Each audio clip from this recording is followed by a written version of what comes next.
Chers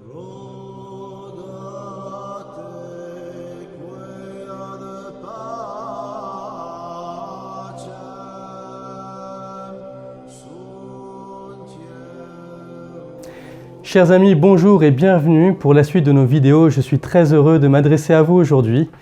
Et aujourd'hui, je vous propose d'aborder une question que j'ai entendue un certain nombre de fois de la part de musulmans qui nous demandaient « Mais est-ce que vous, les chrétiens, ne seriez-vous pas des associateurs ?» Alors, commençons par une première question. En adorant Jésus, nous demandent les musulmans, vous adorez un homme, vous associez quelque chose de créé à Dieu et vous supprimez toute transcendance de Dieu. En fait, ce n'est pas l'humanité que nous, chrétiens, adorons, mais Dieu seul. C'est le Dieu unique que nous adorons et Dieu uniquement que nous adorons. En Jésus, c'est Dieu fait homme que nous adorons. Et vous voyez, le fait que Dieu s'incarne ne s'oppose pas à l'immensité et à la transcendance de Dieu, car Dieu ne change pas. Prenons un exemple. Si je plonge cette bouteille au milieu de l'océan, elle se remplira d'eau. Est-ce que la quantité d'eau de l'océan changera ? Bien non. Est-ce que l'océan changera ? Non plus. C'est du côté de la bouteille qu'il y a un changement. Elle était remplie d'air et maintenant elle est remplie d'eau. Eh bien, dans l'incarnation, Dieu a assumé une humanité dès le premier temps de la conception de cette humanité. Il l'a remplie de lui-même. Mais de même que l'océan n'a pas changé et seulement la bouteille, de même Dieu n'a pas changé en se faisant homme. Et pour nous chrétiens, il est très important de tenir fermement la transcendance de Dieu, comme me dit le prophète Isaïe au chapitre 55, en nous rapportant la parole de Dieu. Dieu dit « Vos pensées ne sont pas mes pensées, et mes voix ne sont pas vos voix, oracle du Seigneur. Autant les cieux sont élevés au-dessus de la terre, autant sont élevées mes voix au-dessus de vos voix, et mes pensées au-dessus de vos pensées. » Ainsi, nous tenons à la fois que Dieu est transcendant, et qu'il se fait le plus proche, car transcendance ne s'oppose pas à proximité.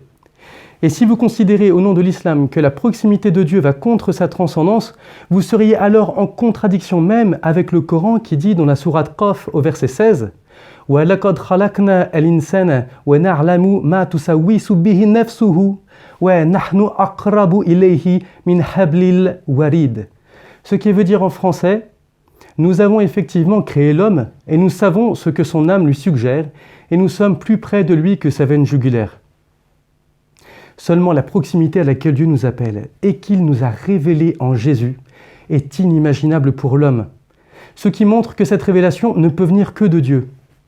Et dans la vie des saints, nous voyons concrètement la grandeur et la beauté de cette proximité. Ceci nous amène à notre deuxième question. Parfois les musulmans nous disent « Vous, les chrétiens, vous rendez un culte aux saints. Est-ce que vous adorez des hommes ?» Et là encore, c'est une très bonne question qui m'a été donnée d'entendre plusieurs fois. Et évidemment, la réponse est non. Nous, chrétiens, n'adorons que le Dieu unique, nous, chrétiens, n'adorons que Dieu uniquement. Les saints le rappellent d'ailleurs dans la Bible.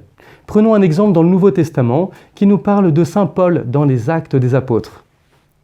Alors qu'il annonçait l'Évangile, des païens ont pris saint Paul pour une divinité et ils étaient sur le point de lui offrir un sacrifice. Alors imaginez l'horreur de la scène et voyons comment saint Paul réagit au chapitre 14 des Actes des Apôtres. Informés de la chose, les apôtres Barnabé et Paul déchirèrent leurs vêtements et se précipitèrent vers la foule en criant « Amis, que faites-vous là ? Nous aussi, nous sommes des hommes soumis au même sort que vous, des hommes qui vous annoncent d'abandonner toutes ces vaines idoles pour vous tourner vers le Dieu vivant qui a fait le ciel, la terre, la mer et tout ce qui s'y trouve. » Vous le voyez bien, ce que nous glorifions chez les saints, ce sont les œuvres de Dieu, car Dieu est vivant et il agit sans cesse dans le monde et dans nos vies. Et la vie des saints nous montre d'ailleurs à quel point Dieu, qui reste le tout autre, veut se faire proche de nous. Ainsi, la foi chrétienne ne mélange pas l'humain et le divin. Nous rejetons fermement toute idée de fusion entre Dieu et ses créatures, car ce serait abominable. Par contre, Dieu nous a révélé que, tout en restant lui-même, il voulait agir dans nos vies et recréer nos cœurs blessés par le péché. Et avant de nous quitter, j'aimerais moi aussi vous poser une question, car j'ai lu dans le Coran, au verset 34 de la sourate Al-Baqarah, le péché d'Iblis. Et le texte dit « وَإِذْ قُلْنَا لِلْمَلَائِكَةِ أَسْجُدُوا لِآدَمَ فَسَجَدُوا إِلَّا إِبْلِيسَ أَبَى وَاسْتَكْبَرَ وَكَانَ مِنَ الْكَافِرِينَ » Ce qui veut dire en français « Et lorsque nous demandâmes aux anges de se prosterner devant Adam, Ils se prosternèrent à l'exception d'Iblis qui refusa, s'enfla d'orgueil et fut parmi les infidèles. Aussi je me demandais comment Dieu pourrait à la fois condamner à l'enfer les idolâtres et en même temps condamner Iblis qui a refusé de se prosterner devant un homme. À moins que cet homme soit Jésus, Dieu fait homme. Merci pour le temps que vous consacrez à nos vidéos et puis je vous assure de ma prière pour que le Dieu de lumière nous guide toujours tous plus vers la plénitude de la vérité. Amin.